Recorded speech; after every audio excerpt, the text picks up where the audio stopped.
네. 오늘부터는 여러분들이 혹시 교재 가지고 계시면 9448페이지 중간쯤 보면 제3절 적그리스도에 대한 배경 내용이 나옵니다. 그러면 제3절이니까 제2절은 지난번까지 우리가 공부한 대로 세속주의에 대한 경계죠. 세속주의를 우리 교회가 경계해야 한다. 그리고 제1절은 이제 유대주의, 소위 율법주의죠. 이것들을 우리는 철저하게 정말 반격해야 된다. 받아들여서는 안 된다. 그래서 오늘 이 지상에 있는 교회가 계속해서 싸워야 될 싸움의 대상이 누구냐면 유대주의.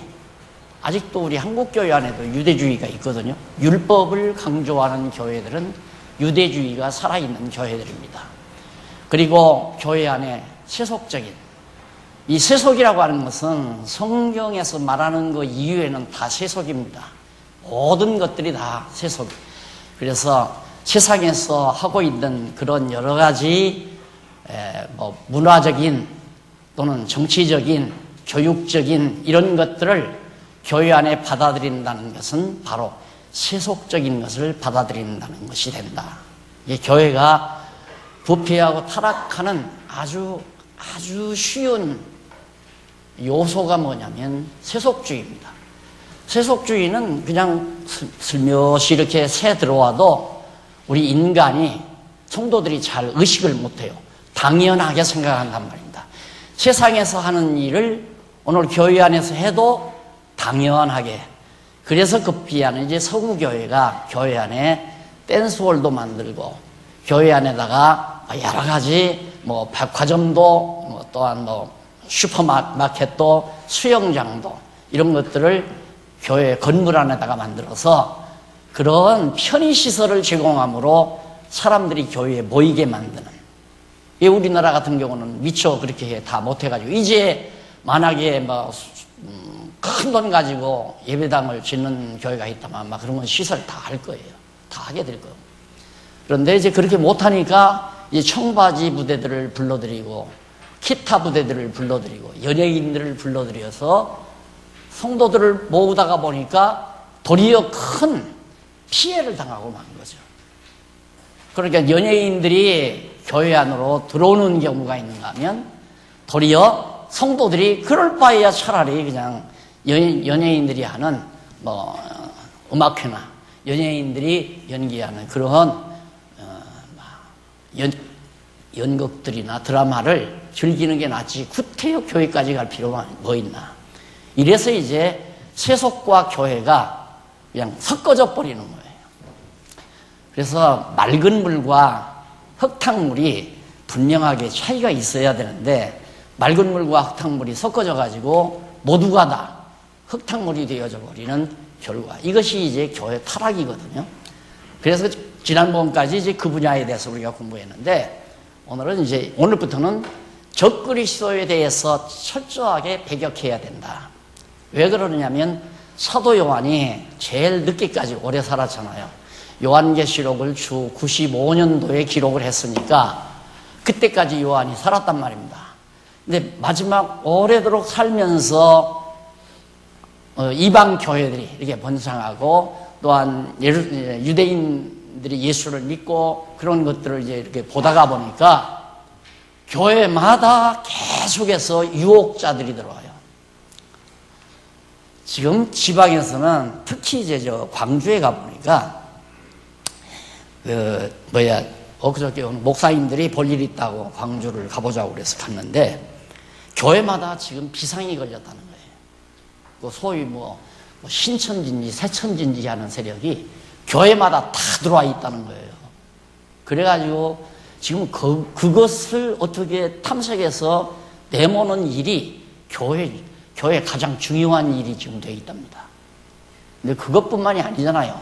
우리 한국교회도 내가 몇십 년 사는 동안 봐도 계속해서 이단 세력들이 계속해서 성장하잖아요. 교회 안에 들어와서 교회를 파문시키고 교회를 혼란시키고 교회를 어지럽게 만들고 그런 일들이 그 당시에도 사도 요한 당시에도 계속 있기 때문에 표현을 유혹자라고 표현해요. 유혹자. 그 유혹자가 바로 적그리스도란 말입니다. 그 요한일서에 보면 유혹당하지 말라. 유혹자들은 자꾸 와서 곁에 귀에다 대고 속닥이니까. 그러니까 제일 빨리 넘어가고 만단 말입니다. 그래서 그걸 경계하도록, 배격하도록 지금 사도 바울이 배척하도록 사도 요한이 철저하게 지금 제 첫 번째 편지 요한 1서를 기록하게 된 겁니다. 그래서 그 가운데 요한 1서가 그리스도에 대한 배격이에요. 그러니까 적그리스도에 대한 배척에 대한 내용이 요한 1서부터 유다서까지 기록이 되어 있는데, 유다서 다음에는 요한계시록, 요한계시록은 우리 배웠잖아요. 유다서까지 나오는데, 그 가운데 요한 1서가 뭐냐면 적그리스도를 배척하게 하려면 과연 그리스도는 어떤 분이신가, 적그리스도가 아닌 진짜 참 그리스도에 대해서 확실하게 증거를 해줘야 되잖아요. 그러니까 거짓을 배격하는 방법 중에 하나는 거짓 자체를 배격하려고는 안 돼요. 진짜 것을 알고 있으면 거짓이 배격이 돼요. 내가 배격해야 되겠다 해서 배척해지는 게 아니라 내가 진짜 것을 알면 거짓 것이 용납이 안 돼요. 그래서 사도 요한도 적그리스도를 배척하게 하기 위하여 그리스도에 대해서 확증을 시켜줘요. 그리스도가 누군지 아느냐, 참 그리스도가 누군지 아느냐. 그것이 요한 1서에 나오는 얘기입니다. 그러면 지금부터 오늘 주일부터 몇 주간 동안은 예수 그리스도가 어떤 분이신가, 그거에 대한 관심만 가지고 있어요. 여러분들은 관심을 이제부터는 주일날 분만 공부 시간에 그리스도가 어떤 분이신가에 대한 확실한 답을 내가 얻고 싶다, 그 문제의식을 가지고 시간에 참석하셔서 공부하시면 됩니다. 그럼 그리스도에 대해서 확증시켜 주는데, 그리스도가 누구냐? 영원한 생명의 말씀이다. 예수 그리스도는 누구냐? 영원한 생명의 말씀이다. 그래서 1장에서 2장 17절까지 해서 예수 그리스도는 영원한 생명의 말씀이다. 그래서 그걸 좀 더 구체적으로 분류해서 설명을 하자면, 1장에는 말씀의 빛으로 나타났다. 예수 그리스도는 말씀의 빛이었다. 생명의 빛. 그 다음 말씀의 효능을 알려줍니다. 그 말씀이 어떤 효능을 나타내는가. 그 다음 이제 17절까지는, 2장 17절까지는 빛의 결과들, 이런 효능에 의해서 빛 되신 말씀의 결과가 어떤 것들인가를 하나하나 설명해 줍니다. 그래서 17절까지 해서 예수 그리스도에 대한 확증을 시켜주기 위해서 예수님은 생명의 말씀이다 라는 사실을 설명해 주는 내용이 2장 17절까지 내용이다. 자, 그러면 그 내용을 하나하나, 우선 말씀의 빛으로 나타났다는 말이 요한일서 1장이 맞는 얘기인지 안 맞는 얘기인지, 그걸 이제 여러분들이 하나하나 성경 본문을 통해서 확인하시면 돼요. 그러면 오늘 여러분들이 여기까지 이제 빨리 하게 되면 여기까지 갈 수 있고, 못하면 이제 중간에서 끝나겠지만은, 어쨌든 요한일서 내용, 요한일서 1장 내용이 무엇인가, 1장에서 2장 17절까지 내용이 무엇인가. 예수 그리스도는 영원한 생명의 말씀이다. 영원한 생명의 말씀이다. 우리에게 생명을 주시는 말씀입니다. 로고스다 이 말이죠. 그분이 예수 그리스도다. 그래서 물론 다른 모든 성경도 상당히 깊지만은 사도 요한이 요한일서에서 밝히는 그리스도에 대한 설명이 특이해요. 요한복음도 특이하게 설명을 했지만은 요한일서도 요한복음과 방불하게 특이하게 예수 그리스도에 대해서 설명을 해요. 이 내용은 영원한 생명이다 하면, 이 영원이라고 생각하십시다. 영원이면 이 영원한 생명의 로고스라는 말이거든요. 생명의 로고스. 영원한 생명의 하나님의 작정, 계획, 뜻, 사상, 하나님의 섭리, 경륜, 그 하나님의 뜻이라 이 말이에요. 이게 생명의 뜻, 영원한. 자, 이게 바로 그리스도다. 우리는 역사 속에 나타난 십자가에 못 박혀 죽으신 이분만을 생각하면 안 된다 이거죠. 이 그리스도가 바로 영원한 때부터 있었던 생명으로서의 근거가 되시고 근원이 되시고 또한 그 생명의 말씀이 된다. 그 말씀을 들으면 살아나는 거죠. 죽은 자가 살아나는 그런 생명의 말씀이다. 그래서 그리스도에 대해서 이렇게 상당히 어려운 말을 지금 사용하고 있습니다. 그래서 조금 늦어질지 몰라요, 설명이. 그럼 1절로 4절에 보면 51페이지에 한번 보세요. 1장 1절로 4절까지 보면 확실한 생명의 말씀에 관해 전하는 목적에 관해서 알려줍니다. 사도 요한이 내가 왜 이 생명의 말씀, 즉 그리스도에 대해서 너희에게 이렇게 전해주는가, 이 말씀을 전하는 이유가 무엇인가, 목적이 무엇인가에 대해서 알려줘요. 한번 본문을 한번 읽어보십니다. 요한 1서 1장 1절에 보면 태초부터 있는 생명의 말씀에 관하여 우리가 들은 바요, 눈으로 본 바요, 주목하고 우리 손으로 만진 바라. 태초부터 있었다. 그런데 여기서 조금 그래도 이제는 아시는 게 좋아요. 태초라고 하면 서구학자들은 여기를 말합니다. 우리 여기보다 이제 창조한다고 하잖아요. 여기가 태초다. 그러면 예수님이 여기서부터 있었다는 얘기예요. 여기서부터. 영원 안에서는 존재하지 않았고, 여기 시간 세계가 시작될 때, 그래서 보통 학자들이 태초란 뭐냐? 하나님의 창조가 시작된 시간 세계의 출발을 태초라고 한다. 그거 아니고요. 영원한 출발이에요. 영원한 세계에서의 어느 시점, 영원 안에서의 시점. 그러니까 영원히 이 하나님 예수 그리스도가 이때부터 벌써 존재해 있었다, 그 말이에요. 그래서 우리는 태초에 하나님이 천지를 창조하시려 할 때 여기를 말하는 게 아니라 영원한 세계에서 영원하신 하나님이 창조하시기를, 천지 만물을 창조하시기를 시작했다. 그러니까 영원한 어느 시점이라고 그렇게 간단하게 이해를 하시면 됩니다. 이게 서구학자들이 신학을 풀어가지 못하는 이유가 사고가 시간세계와 영원세계를 딱 분류해서 생각해요. 우리는 시간세계도 이 영원 안에 다 있었다 그 말이에요. 시간세계 안에 나타났던 예수 그리스도도 벌써 영원한 세계에서 벌써 존재하지 않았어요. 이게 영원한 것이 시간과 공간과 형상으로 드러난 것을 창조라고 한다. 그 말이 바로 그런 의미에서 우리 성경신학에서는 그렇게 밝혀드리고 있는 겁니다. 자, 그런데 그렇게 태초부터 있었던, 여기에서부터 존재했었던 예수 그리스도 생명의 말씀을 우리는 시간세계에서 사도 요한이 여기서 그 말씀을, 이 생명의 말씀을 귀로 들었고 또 눈으로 직접 보았다. 십자가에 못 박혀 죽으시는 것도 보고 세례받는 것도 보고 3년 동안 다니시면서 복음을 전하시는 그리스도도 보고, 그리고 볼 뿐만 아니라 손으로 만져봤다. 그러니까 인간으로서는 눈으로 보고 손으로 만져보고 귀로 들었으면 확실하잖아요. 너무 분명하다 이 말입니다. 여기 지금 빵이 5개가 있어, 이 말을 했는데 눈으로 보니까 진짜 5개예요.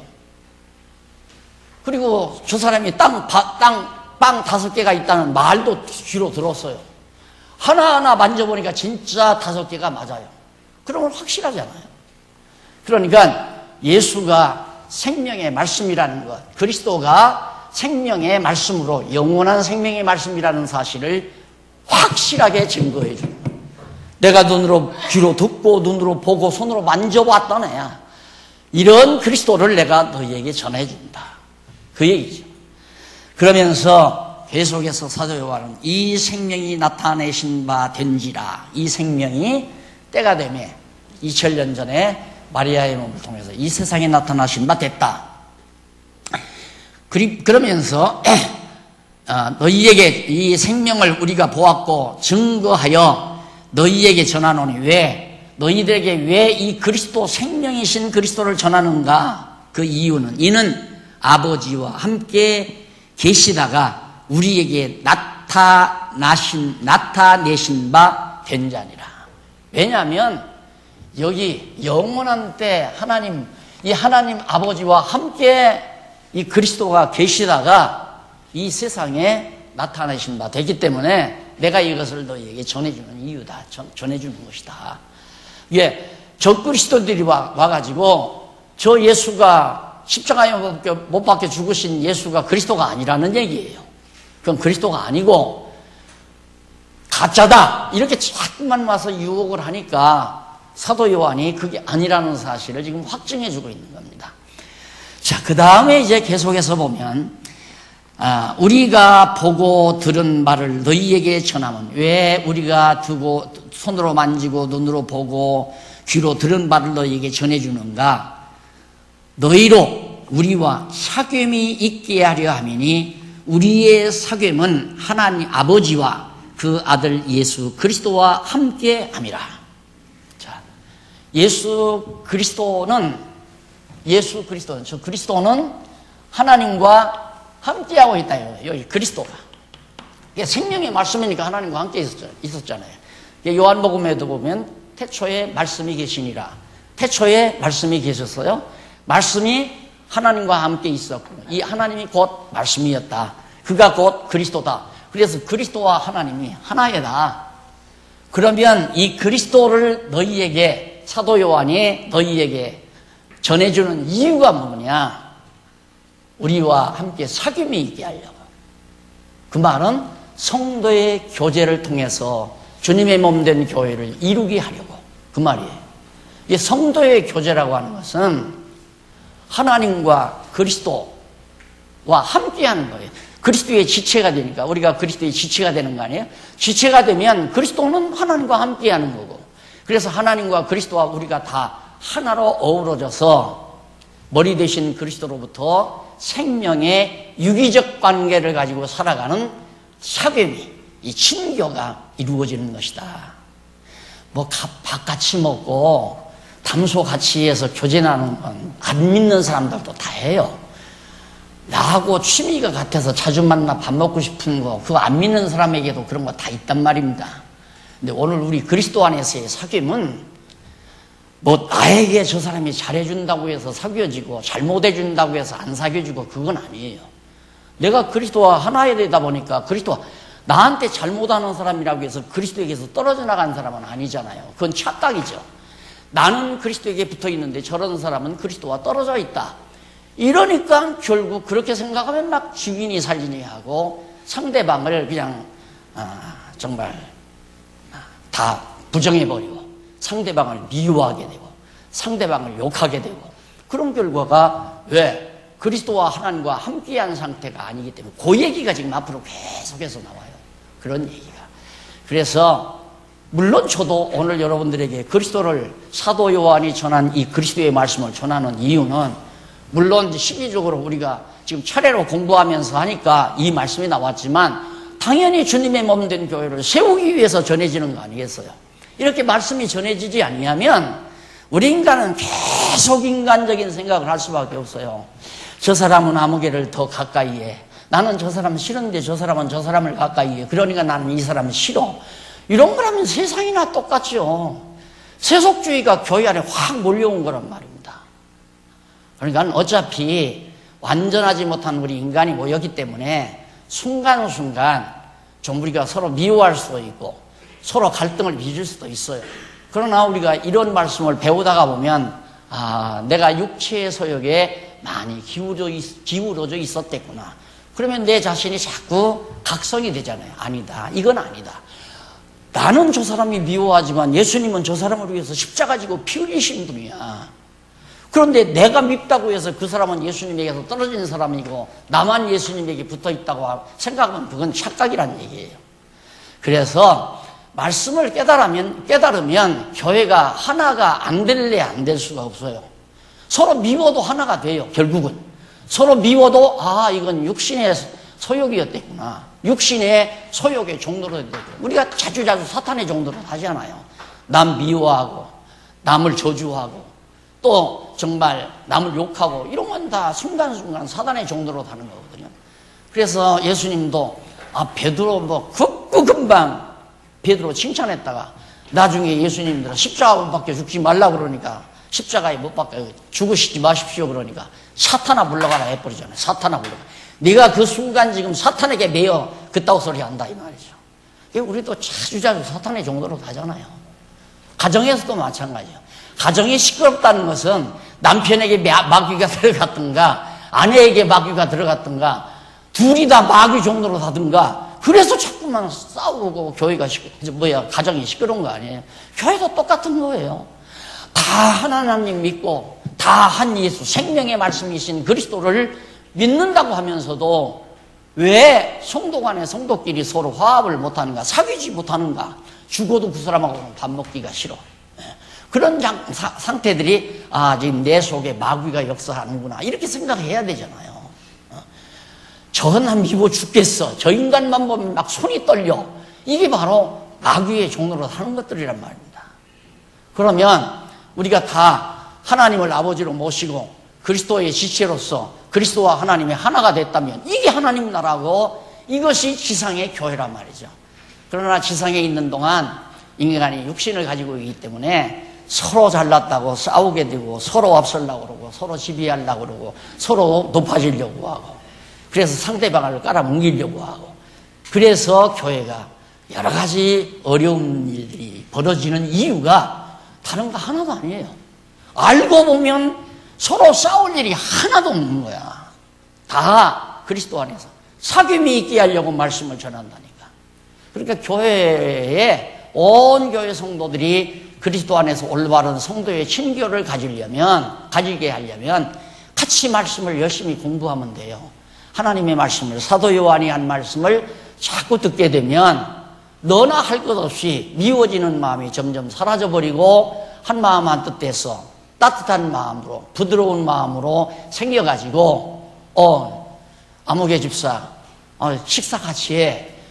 같이 하기 싫었던 사람도 식사 같이 하고 싶은 마음이 생기고 우리 같이 차 타고 내가 어디까지 바라다 줄게 하고 가다가 정류장에 내려줄 수도 있고 이렇게 해서 서로가 그리스도 안에서 한 마음 한 뜻으로 사귐이 있게 하려고 사도 요한이 이 말씀을 전하는 거다 하는 얘기예요. 그러면서 계속해서 보십시다. 사귐이 있게 하려 하면이 우리의 사귐은 거기 나오잖아요. 아버지와 너와 나와만 사귐이 너와 나와만의 사귐은 반드시 파벌이 돼요. 교회 안에서도 그겁니다. 너하고 나하고는 참 뜻이 같고 생각이 같아. 이게 너하고 나하고는 친한데 저 사람하고는 안 친해. 그러면 교회 안에 분파가 일어나고 파벌이 일어나는 거죠. 그래서 누구와 거기 보면 하나님과 사귀면 아버지와 또 그 아들 예수 그리스도와 함께 하는 사귐이다. 우리의 사귐이란. 그러면서 우리가 4절에 우리가 이것을 쓰는 것, 이 요한 일서를 사도 요한이 쓰는 이유도 우리의 사귐이 충만케 하려 함이라. 그냥 말만 하면 금방 사라져 버리잖아요. 말로만. 예를 들어서 이 당시에 전화가 있다 싶다. 전화가 딱 있어서 사도 요한이 성도들에게 전화를 걸어가지고 예수 그리스도는 생명의 말씀이다. 영원한 생명의 말씀이다 하면서 그리스도에 대한 확증을 시켜주려고 전화를 했는데 듣고 나면 그 이튿날 다 잊어버리고 말하잖아요. 그래서 내가 이걸 쓴다. 그래서 반드시 써야 됩니다. 반드시. 저는 할 일을 그렇게 알아요. 반드시. 내가 성도들에게 전한 내용은 써야 돼요. 내가 얼마나 봉변을 당했는지 신학교수에게 그렇게 잘나고 똑똑하고 잘 깨달았으면 써라 이거예요. 왜 말로만 짓거리느냐 이 말이에요. 써! 그래서 쓰기 시작한 거 아니에요. 써놓고 보니까 얼마나 다행이에요. 나는 그냥 여러분들에게 내가 죽는 거예요. 이겁니다 하고 전해주고 죽을 수 있잖아요. 그래서 여한이 없는 거예요. 복음은 이겁니다. 성경만 봐가지고는 뭐가 뭔지 잘 모르니까 성경만 봐가지고 그냥 알면 얼마나 좋겠어요. 그게 쉽게 모른단 말입니다. 그래서 사도 요한도 내가 이렇게 말로만 할 수 있지만 이걸 쓰는 이유는 점점 계속해서 이 진리를 깨닫고 사귐이 성도의 교제가 더욱 충만하게 일부는 제키고 너는 나가. 우리끼리만. 이게 하나님과 그리스도 사이의 사귐이 아니잖아요. 우리끼리 하고 우리끼리 너는 나가. 이건 아니죠. 그건 아니에요. 내가 미워도 하나님은 그를 사랑하는 거고, 내가 싫어도 하나님은 그는 정말 그를 위해서 십자가에 못 박혀 죽으신 거니까 그리스도 안에서 생각하기 전에는 우리의 육체의 소욕이 사라지지 않는단 말입니다. 끝까지 내 욕심대로 내 생각대로 하고 싶은 거죠. 말씀이 아니면 절대 사라지질 않아요. 그래서 5절부터 넘어가서 보시면 5절부터 7절까지 54페이지 나오죠. 1장 5절로 7절. 빛 가운데 행하면 사귐이 있고 죄를 깨끗이 함을 알려줍니다. 자, 빛 가운데 있다는 말은 요 안에 있다는 얘기예요. 생명의 말씀도 되지만 예수 그리스도는 생명의 빛도 된다. 말씀이 빛이니까 생명의 말씀의 빛. 네. 그래서 거기 한번 읽어봅시다. 5절로 7절. 5절 보면 우리가 저에게서 듣고 너희에게 전하는 소식이 이것이니, 저에게서 우리가, 그러니까 사도 요한과 동역자들이 누구에게 들었는가? 예수 그리스도에게서 직접 다 들었잖아요. 듣고 너희에게 전하는 소식이 이것이니, 그 소식이 뭐냐? 곧 하나님은 빛이시라. 하나님은 빛이시라. 그에게는 어두움이 조금도 없으시니라. 이거 광명한 빛이지요. 하나님은 빛이시니까. 빛. 여기에 어둠이 전혀 없다. 환하다 이 말이에요. 전혀 없다. 그래서 어둠이 조금도 없으시니라. 6절. 만일 우리가 하나님과 사귐이 있다 하고 어두운 가운데 행하면 거짓말을 하고 진리를 행치 아니하거니와 저가 빛 가운데 계신 것 같이 우리도 빛 가운데 행하면 우리가 서로 사귐이 있고 그 아들 예수의 피가 우리를 모든 죄에서 깨끗게 하실 것이요. 자, 빛입니다. 이게 빛. 하나님의 빛. 어둠이 조금도 없어요. 이 안에 너도 나도 있어요. 그러면 이 빛 가운데서 어떻게 드러나겠어요? 다 내 더러움도 드러나고 내 잘못도 드러나고 내 허물도 드러나고 내 것도 다 드러나고 전부가 다 드러나죠. 그런데 빛 가운데 있으면 이게 드러난 거 다 사라져 버린다 이거예요. 다 예수 그리스도께 정리해 버리니까 너와 나 사이에 너 왜 그렇게 더러우냐? 나만 더러우냐? 너도 더럽다. 이러다 보면 싸움이 일어나는 거예요. 서로. 나만 더러우냐? 너는 안 그러냐? 너도 거짓말쟁이 아니야. 이러고 나오면 이제 뭐 말할 수 없이 큰 부부싸움 마찬가지 똑같잖아요. 또 그 남편이 아내의 처가집에 대해서 슬쩍 한번 비하하는 발소리만 당신네 집 당신네 집은 얼마나 그렇게 똑똑하고 잘나서 이러면서 대들잖아요. 부부싸움. 내가 그런 건 아니에요. 내가 그런 건 아닌데 대보편적으로 그러잖아요. 그거 아니다 말입니다. 우리 빛 가운데 가면 다 드러나요. 서로가 허물이 얼마나 많은 걸 알잖아요. 그러다 보니까 하나님 앞에서 겸손해질 수밖에 없고, 겸손한 내가 어떻게 남을 정죄하겠어요? 소형 사람 죽이는 살인죄를 졌다 하더라도 그것도 형제를 미워한 애도 살인죄라고 그랬는데 살인 안 하고 산 사람이 어디 있어요? 그래서 빛 가운데 거하면 하나님과 예수 그리스도와 너와 내가 다 사귐이 있다. 그런데 빛 가운데 거하지 않냐고 따로 거하면, 너와 우리끼리 따로 거하면 거짓말이다 이거예요. 하나님과 사귐이 있다는 말 거짓말이다 이거예요. 그러니까 인간적으로 자꾸 너는 나가 우리 편 아니야, 너는 내 편이야, 편가르기 일을 할 수밖에 없잖아요. 그래서 정치판 싸움이 벌어지는 거예요. 여당 야당이 다 편가르는 거 아니에요. 여기서 만약에 물러나면 죽는다 생각 때문에 막 악을 쓰고 달려들잖아요. 교회가 무슨 편가르기가 있어요. 무엇 때문에 편갈러요? 교회 무엇 때문에 편을 가르냐 이거예요. 우리 빛 가운데서 같이 거하고 살아야 되는 거예요. 빛 가운데 거하면 누가 누구를 정죄해요? 다 부끄러운 뿐이지, 하나님 앞에서. 그래서 만일 우리가 하나님과 사귐이 있어, 6절에 나오죠. 있다 하고 어두운 가운데 행하면, 어두운 가운데 행한다는 말이 바로 그거 아니에요. 남 정죄하고 남을 험담하고 남 비난하고 다 파벌 짓고 파당 짓고, 그리고 어두운 가운데 행하면 거짓말하고 진리를 행치 아니하는 함이거니와, 저가 빛 가운데 계신 것과 같이 예수 그리스도와 하나님이 빛 가운데 계신 것 같이 우리도 빛 가운데 행하면 우리가 서로 사귀게 된다. 빛 가운데라는 로고스 아니에요? 그리고 우리가 말씀 안에 거하면 그냥 사귀어지잖아요. 지난 금요일 날은 갑자기 이태리에서 선교사 협회 회장이라는 분이 갑자기 찾아오셨어요. 와셔서, 이거 총회에 와가지고 소식을 들었는데, 시간이 없어서 오늘 하루만이라도 목사님을 만나보고 싶어서 왔다고. 그리고 오전부터 오후까지 그냥 같이 두 부부 놓고서 강의를 했잖아요. 끝나고 나니까 그냥 바로 하나가 되는, 바로 하나가. CCC 출신인데 대단히 열정이 대단합니다. 교회 이름도 유럽을 위한 교회예요. 유럽을 위한 교회. 로마에서 목회한다는데 거기 생명내대고 해야 돼요. 천주교인들이 가만 놔두겠습니까? 천주교에서 조금 힘 나타나면 그냥. 어느 선교사는 아마 미친 여자가 아니라 미친 척하고 죽인 것 같아요. 어느 여자가 죽여서 죽었대요. 그래서 내가 참 당신 사자굴에서 일합니다 그러니까 하나님이 지켜주십니다 그러더라고요. 5시간 강의 듣더니만 완전히 그냥, 목사님 우리 유럽 살려야 됩니다. 우리 선교사님들 지금 정말 이 말씀 때문에 갈등하고 있습니다. 이러잖아요. 말씀만 있으면 전혀 모르는 사람도 금방 사귀어지죠. 금방.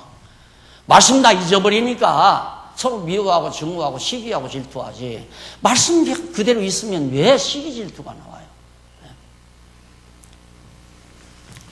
그래서 빛 가운데 행하면 우리가 서로 사귐이 있고 그 아들 예수의 피가 우리를 모든 죄에서 깨끗하게 하실 거예요. 당연하죠. 너와 내가 하나가 되면 완전히 그리스도 머리 대신 그리스도의 지체가 다 되는 거 아닙니까? 그러면 이 발가락에 누구의 피가 흘러요? 이 심장에서 누구의 피가? 예수의 피가 우리에 다 흐르잖아요. 정결한 피가 깨끗하게.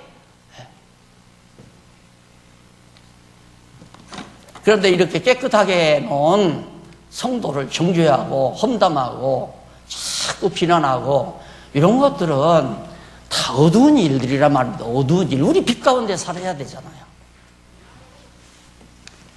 그래, 만일 우리가 죄 없다 하면 스스로 속이고 또 진리가 우리 속에 있지 아니할 것이요. 나는 죄 없다고 생각하니까 남의 죄를 자꾸 들추죠. 남의 죄를. 남의 죄를 들추는 사람은 자기는 죄 없다고 생각하기 때문에 남의 죄를 들추는 거예요. 자기도 죄인이라고 빛 가운데 거하면서 나도 엄청 죄가 많구나. 이러면 어떻게 죄 많은 사람이 남의 죄를 지적하겠어요? 남의 죄를 험담하고 남의 죄를 들추고. 그러니까 나는 깨끗하다고 전제되니까 자꾸 남의 죄를 들추는 거죠.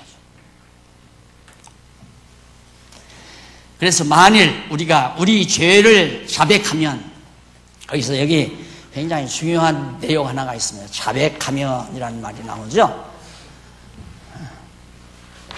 지금 8절.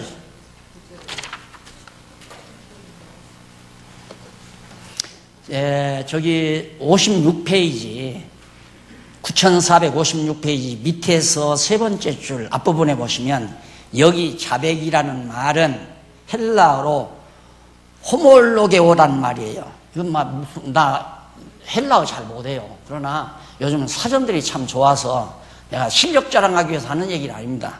너무 잘못 이해가 됐기 때문에. 그래서 그런 말인데 고백하다, 시인하다, 인정하다 그런 뜻이에요. 그런데 하필이면 이 성경을 고백한다는 말로 번역을 했어요. 왜? 고해성사를 정당화하기 위한 겁니다. 고해성사. 그러니까 천주교의 고해성사. 아니, 내가 뭐 잘못한 거 신부에게 고했다고 해서 죄가 용서됩니까? 그건 아니잖아요. 문제는 내가 나 죄인이구나. 내가 내 죄인이라는 걸 시인하는 거 인정해야 돼요. 내가 죄인이다. 시인하고 인정하면 어떻게 남의 죄를 정죄해요? 남을 정죄하느냐 이거예요. 이게 인정 안 하니까 나는 죄 없다. 그렇게 생각하니까 남을 험담하고 남을 욕하는 거죠. 그래서 여기 고백이라는 말, 그것은 로만 캐토릭의 고해 성사를 정당화하기 위한 방법으로 고백하다, 이실직고하다.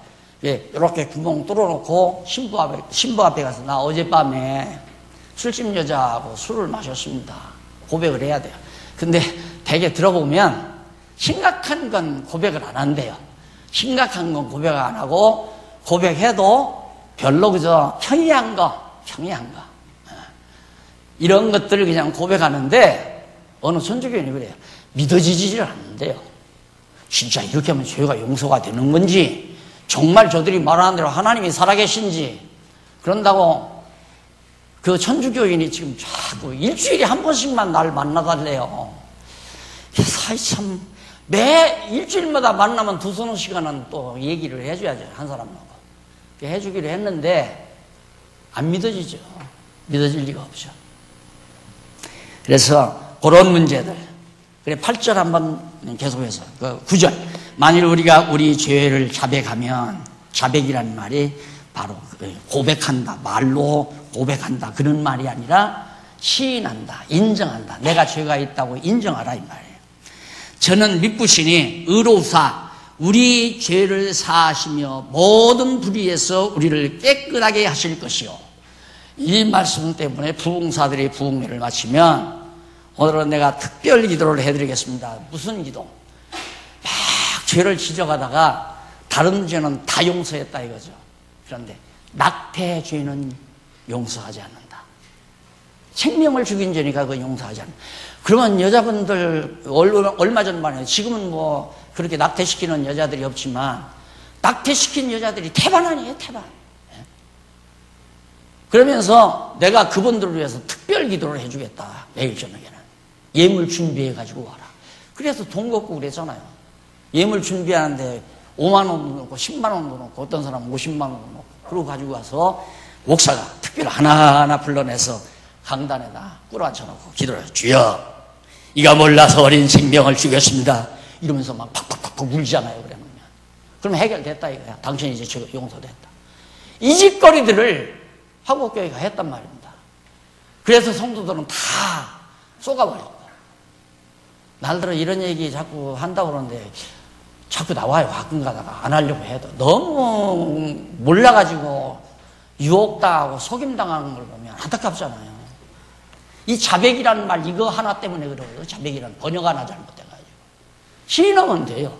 아, 나는 죽을 수밖에 없는 죄, 죄와 허물로 죽은 인간이로구나, 죄의 덩어리로구나, 이렇게 생각해서 겸손한 자세로 하나님 앞에서 살아야지 오만방자하게 자만해가지고 누구를 정죄하고 남을 비유하고 시기하고 그냥 남을 지배하려고 하고 높은 자리에 앉으려고 하고, 이게 다 어리석은 짓 아니에요. 그래서 만일 우리가 범죄하지 아니하였다 하면 하나님은 거짓말하는 자로 만드는 것이니 또한 그의 말씀이 우리 속에 있지 아니하니라. 이 생명의 빛 되신 하나님의 말씀이 우리 속에 없으니까, 이 빛이 없으니까 자기가 죄인인 줄을 모른다 이 말이에요.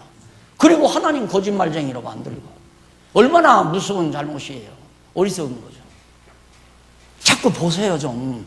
이제는 어느 정도 무슨 내용인지를 그래도 개략적으로 제가 이렇게 정리해 드렸잖아요. 아, 이런 뜻이고, 또 읽고 또 읽고 또 읽으세요. 오늘 이렇게 딱 듣고 말아버리면 또 다 잊어버리니까 사도 요한이 써놓은 것을 또 읽고 또 읽고 또 읽으시라 이 말이에요. 그래야 마음에 평안이 와요.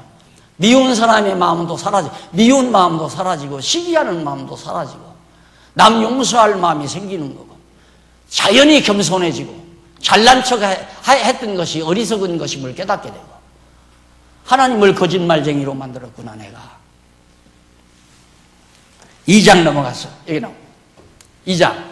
그럼 말씀의 빛으로 예수님이 나타났기 때문에 말씀의 빛 가운데서 우리는 다 하나님과 예수 그리스도와 하나로 사귈 수밖에 없다. 사귀어질 수밖에 없다.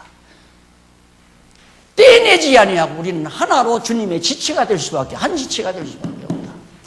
철형 오른발, 왼발, 이 차이는 있을 수 있죠. 이게 은사예요. 이건 은사는 다 각각 다르죠. 어떻게 은사가 100명이면 100명 다 똑같을 수 있어요. 은사는 다 각각 달라도 그 성도의 마음속에는 하나님의 예수 그리스도의 정결한 피, 생명의 피가 맴돈다는 사실, 이게 바로 그리스도 안에서 하나가 되는 주님의 몸된 교회가 세워지는 놀라운 비결이다 하는 얘기입니다. 그 다음 2장에 넘어가 보면 2장 1절로부터 2절에 보면 2장 8절까지 1절로 8절까지는 말씀의 효능, 그 생명의 말씀의 빛이 어떤 효능을 발휘하는가. 1절로 2절에 보면 생명의 말씀을 쓰는 목적과 그 반대 결과에 대해 알려줍니다. 이 생명의 말씀을 사도 요한이 쓰는 목적을 또 한 번 얘기해요. 그러면서 그 목적과 반대 결과는 어떠한 것인가 또 알려줘요. 1절 보십시다. 나의 자녀들아, 내가 이것을 너희에게 쓰면 기록하는 이유는 너희로 죄를 범치 않게 하려 합니다. 죄를 범하지 않게 하려. 이걸 써줘야, 아하, 내가 남을 비평해서 남의 허물을 들춰내서는 안 되구나. 남을 정죄해서도 안 되고 남을 미워해서도 안 되고, 이 말씀을 쓴 걸 읽어야 안 하지. 안 그러면 자꾸 나오잖아요. 누구 만나기만 하면 나와. 쏙딱 이게 자꾸 나온다 이 말이에요. 누구는 어떻고 또 성격이 더럽고 어떻고 뭐 욕심이 많고 뭐 인정이 없고 뭐 어쩌고 계속 나온다 이 말이에요. 이것이 사단의 종로로 하는 행위 아니에요?